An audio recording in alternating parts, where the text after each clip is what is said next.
Here's how you're going to use AI in medical school for your OSCEs depending on what year you're in. If you're an M1 and an M2, like your preclinical years or your OSCEs are a little, more about are you asking the right questions, not so much about like do you know the diagnosis. You're going to use an app like Docscribe that will transcribe your entire encounter and will listen to all the questions that you're asking your like fake patient, and that fake patient can be another AI app like ChatGPT on the side on another advice, or it could be one of your friends. It could be like your mom, your dad, whatever. And you'll ask your typical like family history, social, all those kind of things.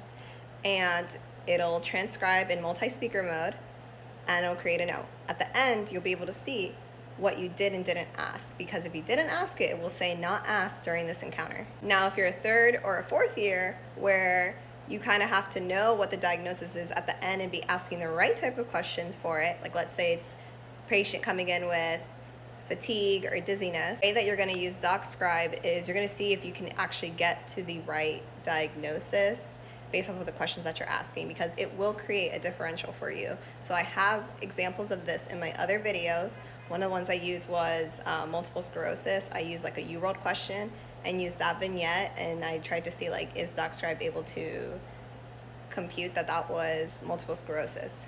And then I have another video that shows an example of how like an M1 or M2 can do it, which is my very first video, where I'm using ChatGPT on the side, using Docscribe on the side, and like making sure I'm asking the right type of questions. So if you want to be a little bit more innovative on how you're using AI, but you don't want to be breaking the rules, you want to make sure you're like doing it the right way, check out my videos and see how I use it.